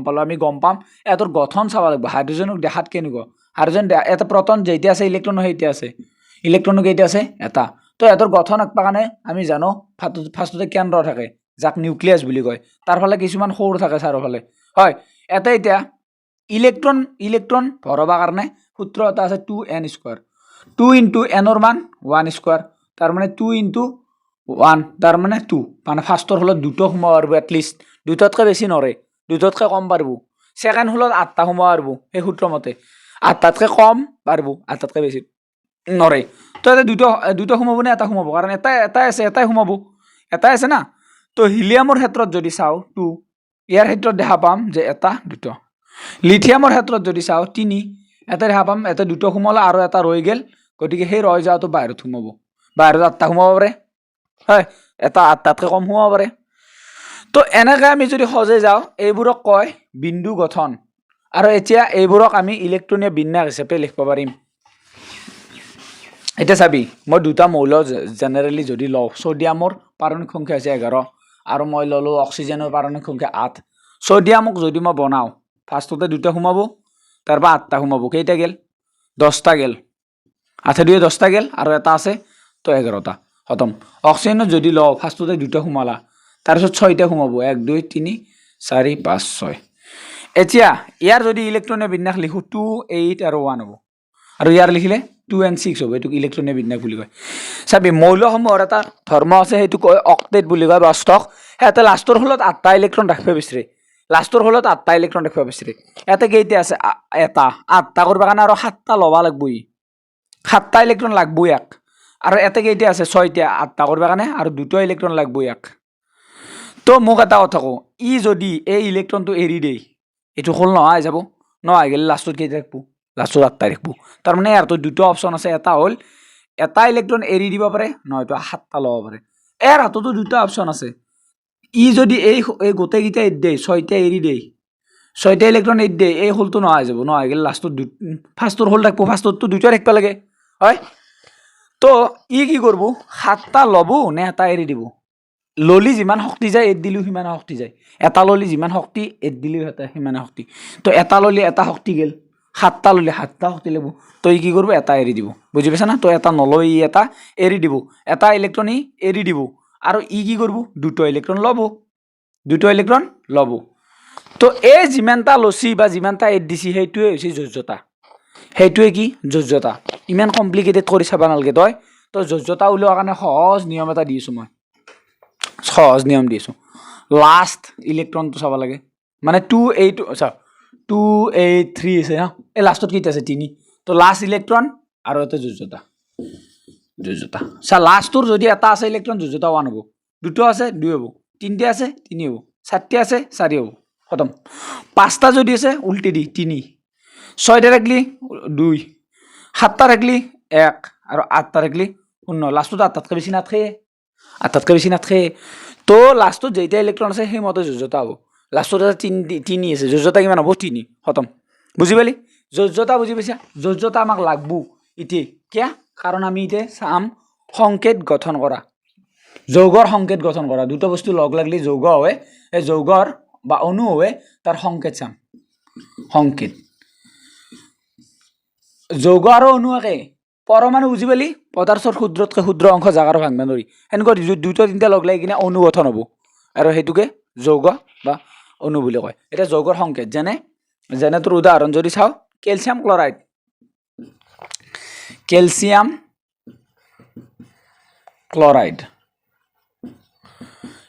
ক্লোৰাইডৰ গঠন যদি চাব লাগে প্ৰথমতে আহিল ক্যালসিয়াম আৰু ক্লোৰাইডৰ কাৰণে ক্লোৰিন এটা ক্লোৰিনৰ যোজ্যতা আছে 1 তন্দে নাজনা কাৰণে উলি চাবি ক্যালসিয়ামৰ যোজ্যতা আছে 2 বুজি পাইছা এটু কোৱে তোৰ তাপলা মোৰলাত মোত তাপলা তোৰলাত মানে এয়াৰ যোনখান ভৰি তলৰ আছে ভৰি এয়াৰ ভৰিখানে দি এক লাঠি মাৰলা লাঠি আৰু এয়াৰ ভৰিখানে দি এক লাঠি মাৰলা তাৰ মানে সি এৰ তলত কি লাগব 1 নেদিলি কথা নাই আৰু সি এলৰ তলত কি লাগব 2 এটু হৈ গেল সংকেত খতম মেগনেছিয়াম অক্সাইড যদি চাব লাগে মেগনেছিয়াম অক্সাইড নহয় হাইড্ৰক্সাইড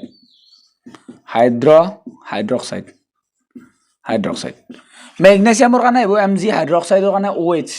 OH যোজ্যতা মই জানো 1 বুলি সেইটো মস্ত কৰিব লাগিব আছে কিতাপত দিয়া আৰু মেগনেছিয়ামৰ কাৰণে 2 তো থাচ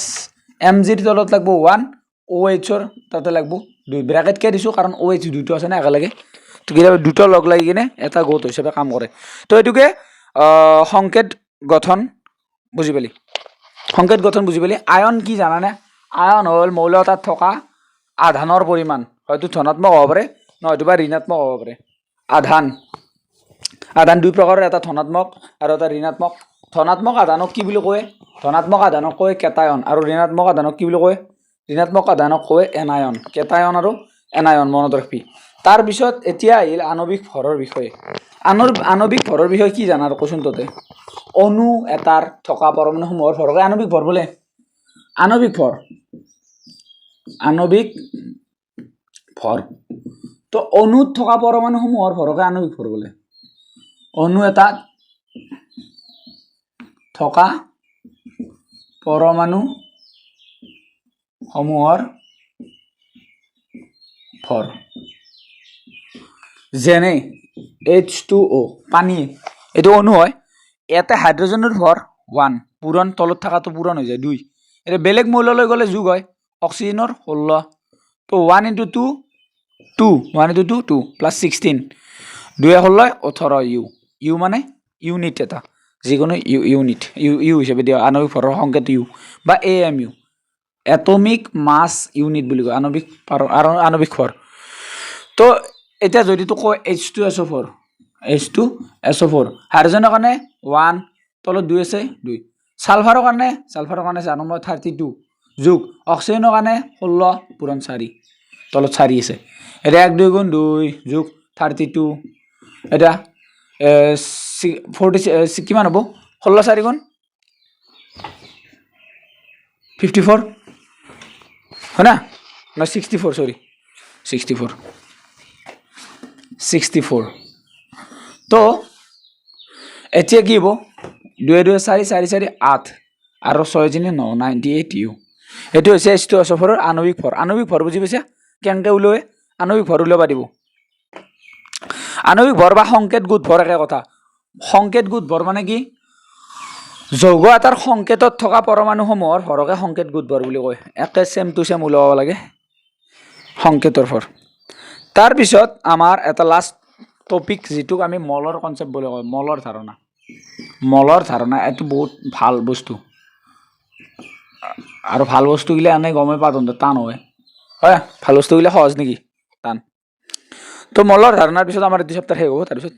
চেপ্টাৰ 6 মল মানে কি জানানে মল মানে হৈছে এটা কক বহুত বস্তু যেতে লগলাই গণবা নৰি তাকে সেই বস্তুখিনিক আমি এটা নিৰ্দিষ্ট পৰিমাণৰ বস্তু আমি মল হিচাপে লৈ লওঁ যেনে ধৰিলে পৰমাণু আছে কিমান সৰু বহুত এটা 6 লাখ কোটিটা পৰমাণু জড়িত ৰাতত দেও আকৌ হেনুকৈ 2 বেট দিলো 3 বেট দিলো 4 বেট দিলো গণি হিক কৰিব পাৰিবি কিমান হৈছে নৰা সেইকাৰণে এই 6 লাখ কোটি টাকা আমি কৈছো মল বুলি তাৰ মানে 1 মল মানে কি কৈছো 1 মল মানে হৈছে 6.022 into 10 to the power 23 টা তো এই বস্তুটো এনকে দিমাগত থুমেলো এনকে সেভ করলো যেনকে তই গাৰ্লফ্ৰেন্ডৰ নামটো একদম দিমাগত থুমে লৈছে বহাই লৈছে গাৰ্লফ্ৰেন্ড বয়ফ্ৰেন্ডৰ নামটো একদম দিমাগত বহাই লৈছে একদম তাৰ মৰমখিনি দিলত বহাই লৈছে ঠিক খানকে এইটো একদম দিলৰ ভিতৰত পাক্কা কৰি বহাই লো এটা পাৰবেই নৰা এইটো মস্ত ৰাখবে লাগব পালি বুজি এটা চাবি মল উলাবা কাৰণে দুটা সূত্ৰ আছে মলক n বুলি কয় n এটো উলাবা কাৰণে দুটা সূত্ৰ আছে এটা হল প্ৰদত্ত ভৰ মানে কিমান ভৰ দিয়া আছে যাক স্মল m এৰে ৰিপ্ৰেজেন্ট কৰিম আৰু আণবিক ভৰ যাক আমি ক্যাপিটাল m এৰে ৰিপ্ৰেজেন্ট কৰিম আৰু এটা সূত্ৰ n = প্ৰদত্ত সংখ্যা মানে সংখ্যা যদি দেওয়া থাকে কিমানটা তাক আমি ক্যাপিটাল n এৰে ৰিপ্ৰেজেন্ট কৰিম আৰু এভোগ্ৰেডৰ সংখ্যা যাক আমি n এৰে ৰিপ্ৰেজেন্ট কৰিম এই দুটা মলৰ সূত্ৰ মলৰ অঙ্ক কৰবি নেকি क्या किया जाए मলৰ অঙ্ক हो जाए एक क्या बोलते हो जाए मॉल का अंक हो जाए क्या चलो फिर करते हैं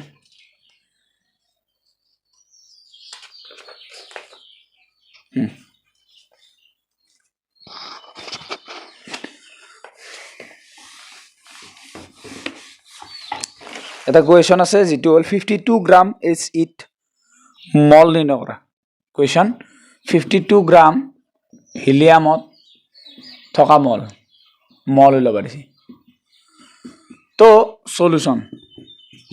গিভেন কি দিয়া আছে কোন ফৰ দিয়া আছে কিমান 52 গ্ৰাম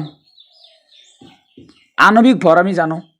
আণবিক ভৰ যদি এটো যৌগ হলে জানে H2 হলে আমি উলালোৱে এটো যে এটো যৌগ নহয় ডাইৰেক্ট পৰমাণু আছে হিলিয়ামৰ আণবিক ভৰ 4 হয় 4 গ্ৰাম জানো এটা n ইকুয়াল টু কি small m by capital M small m এর মান দেওয়া আছে 52 তলত দেওয়া আছে 4 4 1 গুণ 4 4 3 গুণ 12 13 মল খতম একদম ইজি দেখো কি টান আছিল তে কি টান আছিল বাবু আতা অলপমান কমপ্লিকেটেড চাই কৰো অলপমান কমপ্লিকেটেড অংক মোক দেখা বলি ফলো হৈ অৱশ্যে এমন হাতৰা মাল মই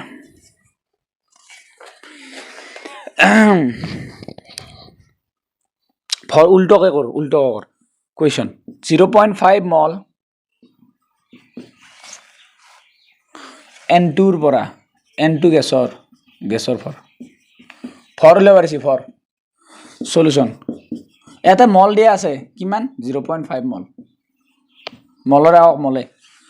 আটা ক্যাপিটাল M তো আমি জানো কেনকা উলাম নাইট্ৰজেনৰ কাৰণে কিমান নাইট্ৰজেনৰ কাৰণে 14 পূৰণ 2 কে 2 তলত 2 আছে না 14 দুগুণ 28 এটো হল তোমাৰ ক্যাপিটাল M স্মল m উলাব পাৰিছি স্মল m ইকুয়াল টু কি তো n ইকুয়াল টু হয় small m by capital M এটা হরণ হইছে ফালে গেলি হ'ব পূরণ তার মানে ওলে গেলে থেকে small m equal two n into capital M তো n এর মান আছে 0.5 ইনটু 28 0.5 ক লিখ পারিম হাফ এটা কোনা কোনা নাজ না এটো কথা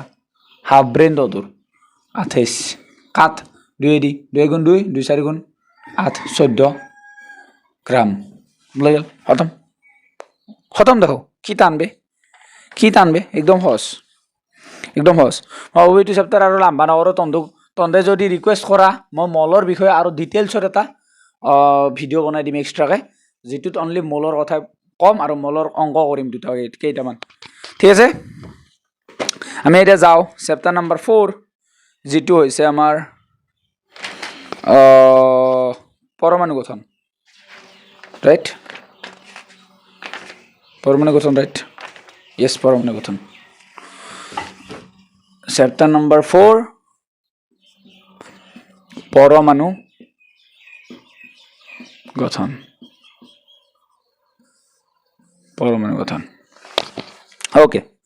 ওকে তো পৰমাণুটো কেনেকুৱা পৰমাণুটো আমি গম পালো যে পদাৰ্থৰ ক্ষুদ্ৰতম অংশ যাৰ ভাঙবা নৰি তাকে পৰমাণু বলে এটা পৰমাণু এটাৰ ভিতৰত তিনটা বস্তু থাকে বুলি আমাৰ প্ৰমাণ হৈ গেল পৰমাণু এটাৰ ভিতৰত কেইটা বস্তু থাকে পৰমাণু এটা দেখাত গোল এয়া কেন্দ্ৰটো কয় নিউক্লিয়াস য'ত প্ৰটন আৰু নিউট্ৰন থাকে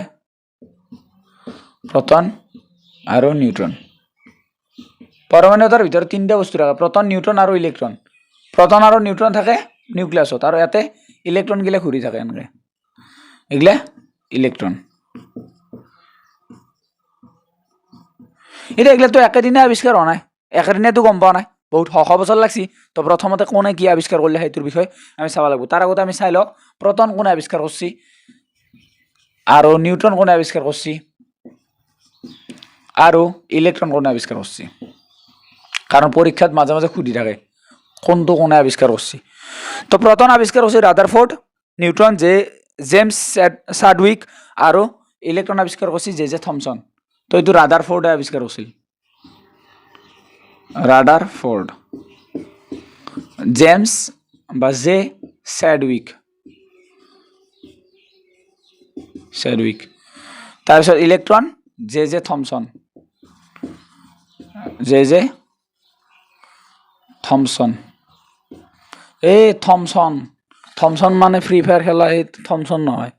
এইটো নানুৰ নাম গম পাইছো কেইটামান দমৰাই সেই ভাবি আছা তহঁতে কোনে কি ভাবি থাকা সব গম পাই যাম এটা প্ৰথমতে থমসনৰ বিষয়ে পঢ়ো থমসন নামৰ সাইন্টিষ্ট এজন আছিল যিটো ছবি 47 নম্বৰ পেজত দিয়া আছে তো থমসন আহি কিনে থমসন দাদা কি কৰিলা পৰমাণুটো বিষয়ে চাই কিনে অধ্যয়ন কৰিলে কৰি কেইটামান আঁৰি দিলে, দুটা আঁৰি দিলে। সেই আঁৰি দুটা হৈছে থমছনে কি হৈছিল, পৰমাণুটো এটা ধনাত্মকভাৱে আহিত গোলক, এটা চাৰিওফালে পৰমাণু এটা আছে, সেইটো ধনাত্মকভাৱে মানে ধনাত্মক আয়ন আছে, ধনাত্মক পজিটিভলি চাৰ্জড এটা গোলক বুলি কৈছে, গোলক। আৰু ইলেক্ট্ৰন গিলা ইয়াৰ ভিতৰত সোমাই আছে বুলি কৈছে, ইলেক্ট্ৰন গিলা কি কৈছে ইয়াৰ ভিতৰত সোমাই আছে। থমছনে কি কৈছে, পৰমাণুটো এটা ধনাত্মকভাৱে আহিত গোলক আৰু ইলেক্ট্ৰনবোৰ ইয়াৰ ভিতৰত সোমাই আছে। আৰু কৈছে পৰমাণুটোত ধনাত্মক আধান যিমান আছে ঋণাত্মক আধানো সিমানে আছে। ভাই ক'ত দিয়া আছে তহঁতে গম কিয় পোৱা নাই, ক'ত দিয়া আছে এইটো চা, পেজ নাম্বাৰ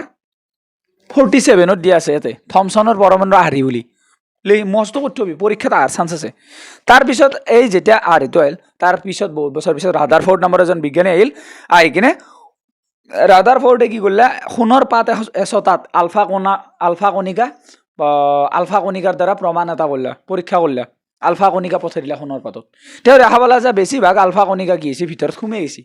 আলফা কণিকা গিলা আছিল পজিটিভ, আলফা কণিকা কি আছিল পজিটিভ। তো আলফা কণিকা যিহেতু পজিটিভ আছিল, তো আলফা কণিকা গিলা কি হৈছে ভিতৰত সোমাই গৈছে। কম সংখ্যক আলফা কণিকা ঘূৰি আহিছে, তাৰমানে পিছফালে পৰীক্ষা এটা দিয়া আছে পেজ নাম্বাৰ 48ত, পেজ নাম্বাৰ 48ত যদি তহঁতে চা, এটা পৰীক্ষা দিয়া আছে, এটা এই সোণৰ পাত এগিলাখান সোণৰ পৰমাণু দেই। তো বেছিভাগ আলফা কণিকা ডাইৰেক্ট সোমাই গৈছে, অতি কম সংখ্যক ঘূৰি আহিছে দেখা পাইছে, আৰু কিছুমান ডাইৰেক্ট ঘূৰি আহিছে। তো সেই বস্তুটোৰ পৰাই ক'লা ৰাদাৰফৰ্ডে এইটো কথা ক'লা যে পৰমাণু এটাৰ একদম ভিতৰত পজিটিভ চাৰ্জ থাকে, কাৰণ ইয়াৰ পৰা এখিনিহে ঘূৰিছে, বাকী চব সোমাই গৈছে প্ৰায়, তাৰমানে বাকী চাৰিওফালে নেগেটিভ থাকে, ভিতৰত পজিটিভ থাকে। এইটো কথা কোনে ক'লা, ৰাদাৰফৰ্ডে। কি কৈছিল চাওঁ, ৰাদাৰফৰ্ডে কি কৈছিল চাওঁ, ৰাদাৰফৰ্ডৰ পৰমাণুৰ আৰ্হি। ৰাদাৰফৰ্ডে কৈছিল পৰমাণু এটা ধনাত্মক আধানযুক্ত কেন্দ্ৰ থাকে, পৰমাণু এটা ধনাত্মক আধানযুক্ত কেন্দ্ৰ থাকে, আৰু ইয়াক নিউক্লিয়াছ বোলে, আৰু ইয়াতে চবচে বেছি ভৰ থুপ খাই থাকে, কাৰণ তাৰ পৰাই সুন্দৰ খাই ঘূৰি আহিছে। ইলেক্ট্ৰন নিউক্লিয়াছৰ চাৰিওফালে ঘূৰি থাকে, ইলেক্ট্ৰন গিলা নিউক্লিয়াছৰ চাৰিওফালে ৰাউণ্ড কৰি ঘূৰি থাকে, আৰু পৰমাণুৰ তুলনাত নিউক্লিয়াছটো বহুত সৰু। এই তিনিটা কথা কৈছিল ৰাদাৰফৰ্ডে। এতিয়া ৰাদাৰফৰ্ডৰ যিটো আৰ্হি সেইটো অলপ টাইম চলিলে, কাৰণ বেছি কথা কৈ দিছিল, কিন্তু সেইটোৰ সীমাবদ্ধতা হৈ গ'ল। তো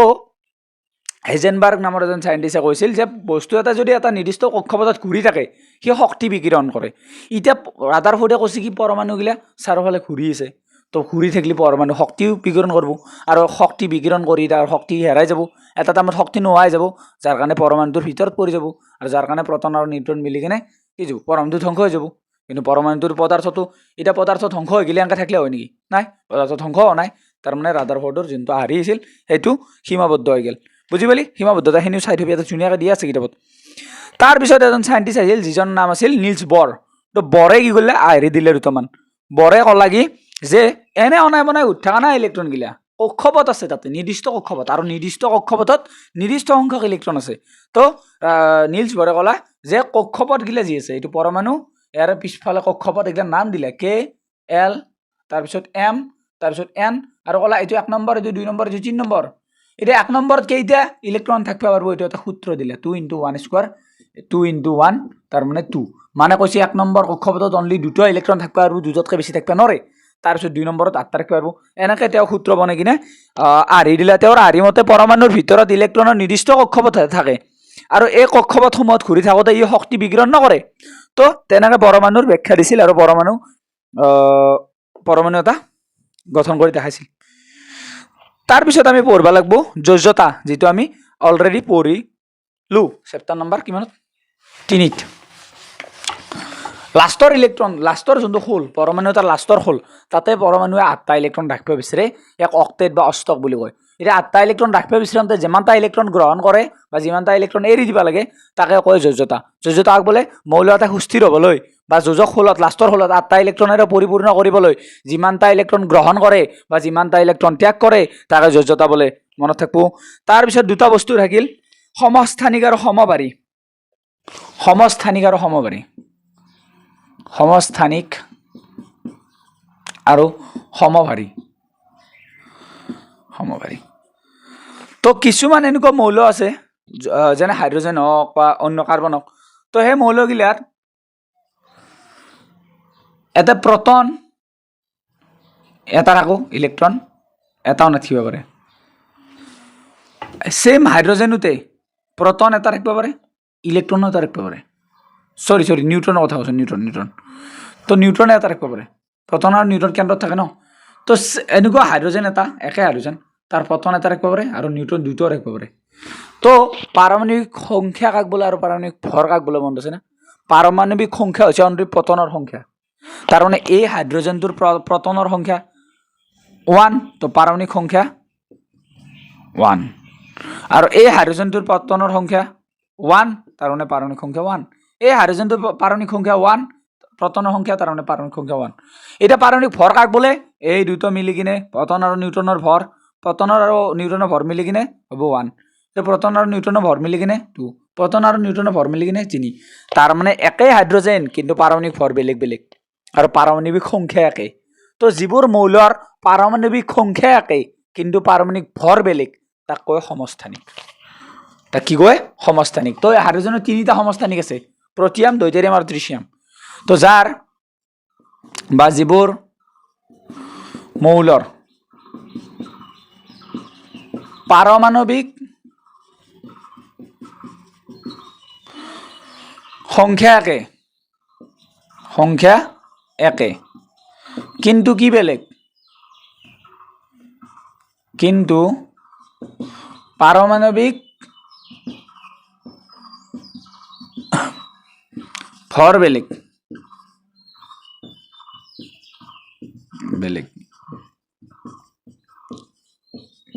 তাকে কি বলে সমস্থানিক বলে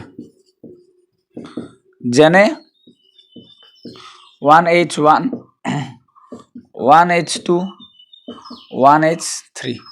প্ৰটিয়াম deuterium ট্ৰিটিয়াম এক প্ৰটিয়াম কয় এক deuterium আৰু এক ট্ৰিটিয়াম বা তৃতীয়াম তো আৰু হ'ব 12C6 আৰু 16 আছিল না ৰাইট এক সেকেন্ড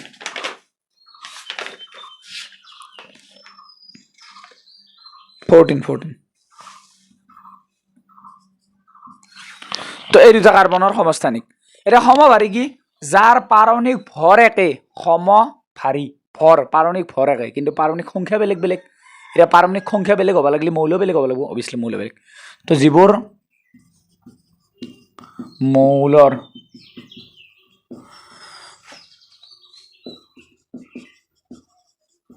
পাৰমাণৱিক সংখ্যা বেলেগ বেলেগ পাৰমাণৱিক সংখ্যা বেলেগ বেলেগ কিন্তু কি একে পাৰমাণৱিক ভৰ একে পাৰমাণৱিক ভৰ একে তাকে সমভাৰী বোলে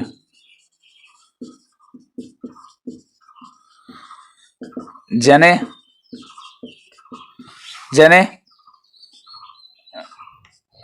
14C6 আৰু 14N7 দুটো মৌল পাৰমাণৱিক ভৰ একে কিন্তু পাৰমাণৱিক সংখ্যা বেলেগ বেলেগ তো এতিয়া সমস্থানিকৰ প্ৰয়োগ কিছুমান আছে সেইকেইটা চাই থবি যেনে ইউৰেনিয়ামক নিউক্লিয় ৰিয়েক্টৰত ইন্ধন হিচাপে ব্যৱহাৰ কৰা হয় কোবাল্টৰ সমস্থানিকক কৰ্কট ৰোগৰ চিকিৎসাত আৰু আয়োডিনৰ সমস্থানিকক গৰল ৰোগৰ ব্যৱহাৰ কৰা হয় পেজ নাম্বাৰ 53 ওপৰৰ সমভাৰীৰ ওপৰত দিয়া আছে প্ৰয়োগকেইটা সমস্থানিকৰ প্ৰয়োগ তো এইখিনি আছিল আমাৰ চেপ্টাৰ 1 2 3 4 চাৰিটা চেপ্টাৰ কেমিষ্ট্ৰিখিনি ইয়াৰে পিছৰ ভিডিঅ'ত লৈ আহিম মই 5 6 7 যিকেইটা বায়'লজি আৰু এটা আছে মানে বেমাৰৰ চেপ্টাৰটো তো এইখিনি আছিল আমাৰ কেমিষ্ট্ৰি তো যি নহওক যোনে এতিয়ালৈকে চালি আই থিংক কিবা অলপ হ'লেও হেল্প হৈছে তোৰ কিবা অলপ হ'লেও শিক্ষা যদি কিবা অলপ শিক্ষা ৰিকুৱেষ্ট এটাই যে যদি ভৱিষ্যতে আৰু এনেকৈ শিকিম বুলি ভাবা চেনেলটো ছাবস্ক্ৰাইব কৰিবি আৰু লগতে লগৰ যিমান আছে তোৰ স্কুলৰ হওক টিউশ্যনৰ হওক কোচিঙৰ হওক লগৰ সকলোবোৰকে শ্বেয়াৰ কৰি দি ভিডিঅ'টো আৰু লগতে এটা ধুনীয়াকৈ কমেণ্ট দি আৰু লাইক কৰ ভিডিঅ'টো আৰু কেনেকুৱা অনুভৱ হ'ল তোৰ ভিডিঅ' চাই কিনে কিবা বুজি পালি নে নাই যদি একো বুজি পোৱা নাই তথাপি কওঁ বোলে ছাৰ একো বুজি পোৱা নাই নেক্সট ভিডিঅ'ত মই আৰু ভাল কৰিব ট্ৰাই কৰিম তো এনেকৈ তহঁতৰ লগত আছোঁ তহঁতক ছাপোৰ্ট কৰি যাম আৰু ক্লাছ 10ত আৰু লাইভ ক্লাছ ল'বৰ কাৰণে চেষ্টা কৰিম মোৰ মাত ইমান বহি আছে একদম ভাঙি আছে বেমাৰ হৈ তথাপি ভিডিঅ' বনাই আছোঁ টেনশ্যন ল'ব নালাগে মই যিমান পাৰোঁ জল্দি চেষ্টা কৰিম কভাৰ কৰিবৰ কাৰণে বহুত বহুত ধন্যবাদ জয় অসম